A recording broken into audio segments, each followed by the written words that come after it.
Good day. Today, we will be discussing functions, its real-life applications.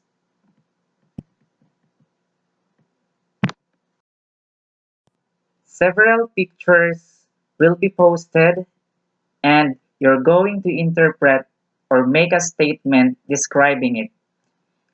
Try also to examine some variables or relationships involved.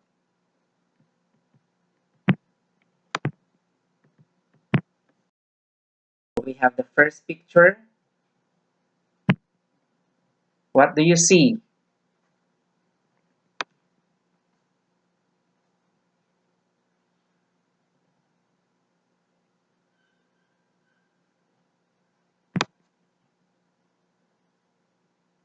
This picture shows that the more you purchase, the higher is the cost. So cost is a function of the purchased items.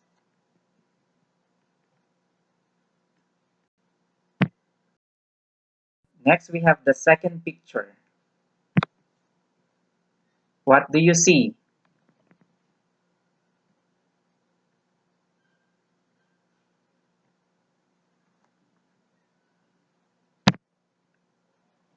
Money is a function of time.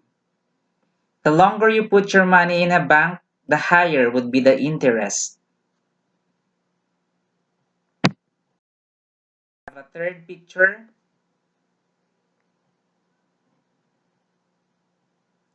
Try to interpret.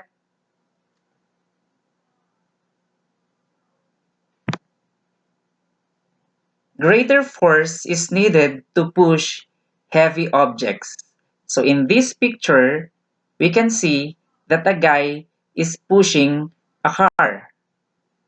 So the amount of force is directly proportional to the mass of an object.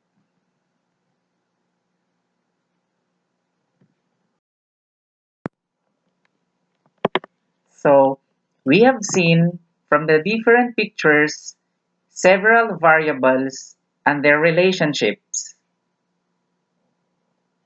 So we can see that one variable is a function of another variable. So there are several real-life applications of functions. First, money is a function of time. Second, cost of purchase items. The more you purchase, the higher will be the cost. Third, total hours of travel and distance. The longer is the time of travel, the longer is the distance. Fourth, the growth of population over time. So we can see that the population is a function of time. Temperature also is a function of various factors, such as pressure and volume. The sales revenue and the sold items. The higher is the number of sold items, the higher is the sales revenue.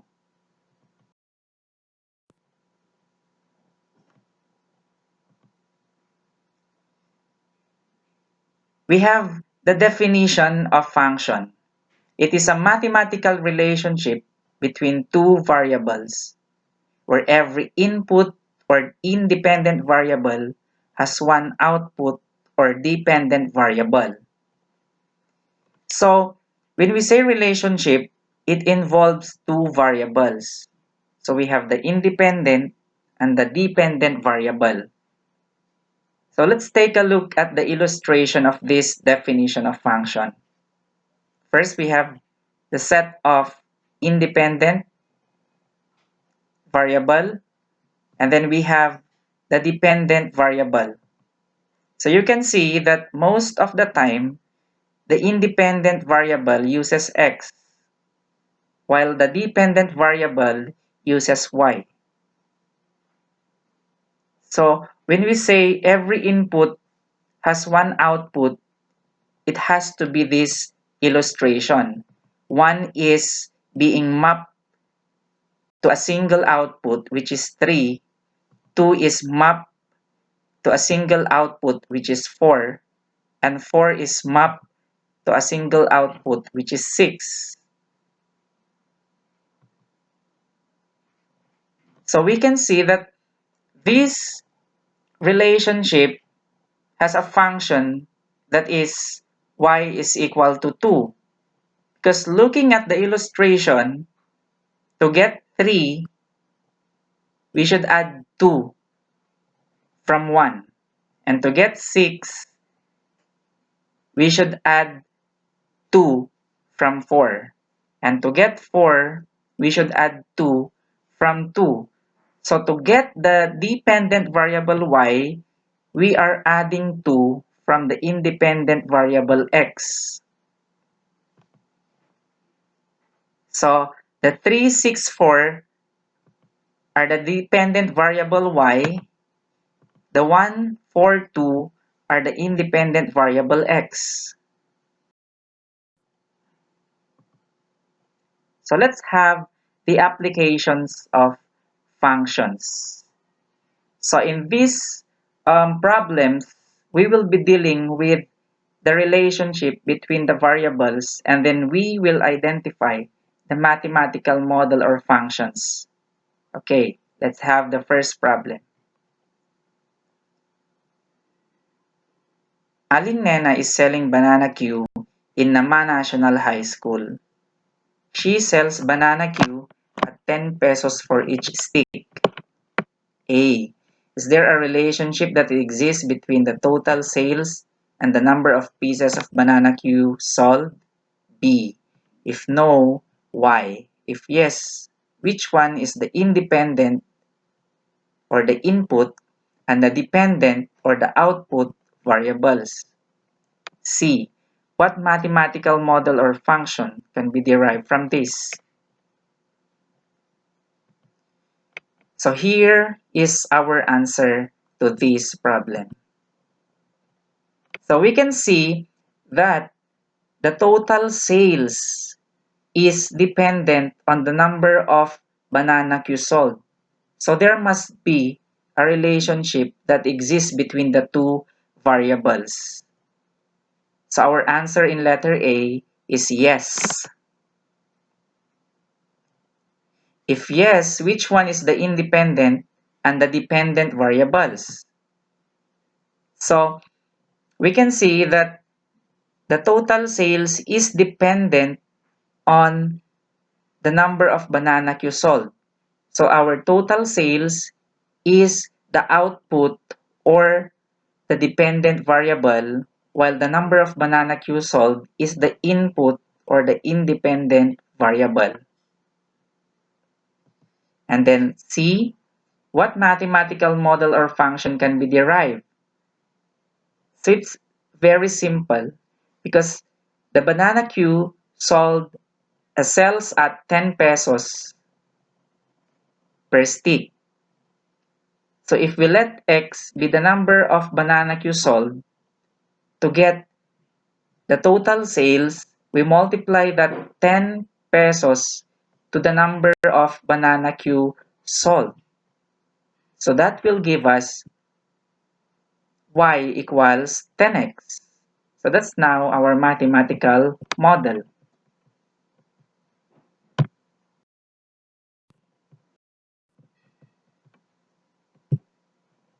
Next, consider a pair of rabbits. After every month, they reproduce two siblings. These siblings also reproduce just like their mother and father rabbits does. Assume that each father and mother reproduces male and female rabbits. If we consider the time in months and the number of rabbits, can we say that there is a function involved? Which is the dependent and which is the independent? And formulate a mathematical relationship in the form of a function. Now, let's take a look at how the pair of rabbits are reproducing. So let's identify if there's a function involved. So we have here at the beginning of the month, the first month, we have a pair of rabbit, the mother and the father. So which means that the number of rabbits is 2 for the first month, beginning of first month. And then after that, they reproduce. So it means that the initial 2 will become 4 for the second month, start of the second month. That's our assumption. They're going to reproduce just like their mother and father. Okay, so in the third month, this pair of rabbit will reproduce another 2 siblings, and then these 2 siblings here will reproduce also 2, making it 8 rabbits. So that is for the first day of the third month. Get it? Yes, there is a function involved. So we can see that there is a time which is expressed in months, and then there is the population of rabbits, which is the y. So there's a function involved. So which now is the dependent and which is the independent? The dependent variable is the number of rabbits, and it depends on the time in months, which is the independent variable. So what will be now our mathematical relationship in the form of a function? Now let's take a look at the population of the rabbits with respect to the time in months. So at the beginning of the first month, wherein x equals 1, the number of rabbits y is 2. At the beginning of the second month, at x equals 2, the number of rabbits is 4. And then at the beginning of the third month, wherein x equals 3, the number of rabbits is 8. So we can see actually a pattern. So you notice that 2 is a common base. So we have there at x equals 1, the exponent of 2 is 1. At x equals 2, the exponent of 2 is 2. At x equals 3, the exponent of 2 is 3. So at any given x months, the number of rabbits y is 2 raised to x. So y equals 2 raised to x is now our mathematical function. Get it? Next. Next, we have the third problem. A local eat-all-you-can restaurant gives a discount for ages 1 to 9 years and charges them 10 pesos times their age. For everyone over 9 years, there is a straight charge of 100 pesos. What are the variables involved? Which is the independent and dependent variables?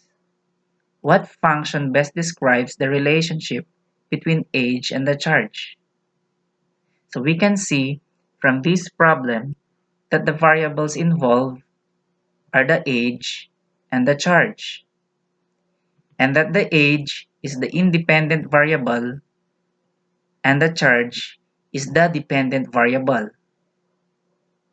So we can now identify the function that best describes the relationship between age and the charge.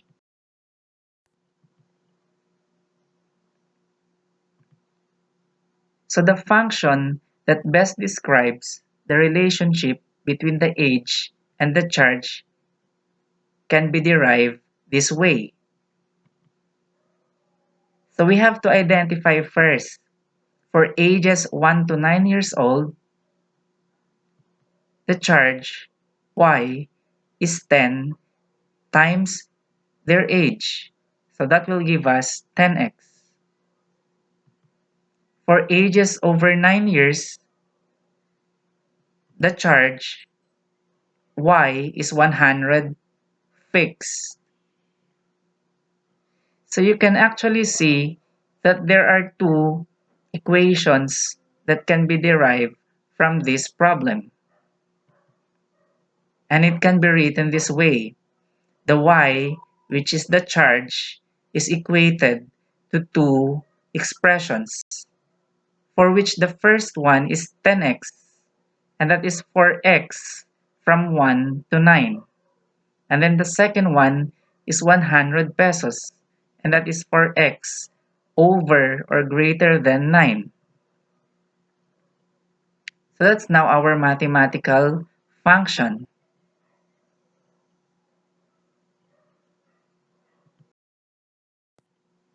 So in the previous problem, we're actually dealing with two functions, and that is a piecewise function. A piecewise function is defined by two or more functions over a sequence of interval.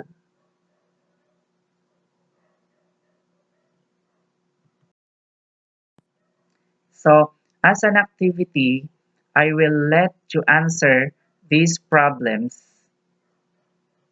and then you put that on one whole sheet of paper, you picture your answer, and then try to send it to me through Messenger. Okay, this one is the first. The store owner sells a laptop for 15,000 pesos each. Determine the independent and dependent variables involved. Formulate a function that describes the situation. Number two, a store charges 150 pesos per t-shirt for orders of 50 or fewer t-shirts and 130 pesos per t-shirt for orders of 51 and up. Determine the dependent and independent variables. Formulate a function that best describes or represents the problem. Okay, so that will be your activity, and which is to be passed at the end of this week. Thank you. Stay safe at home.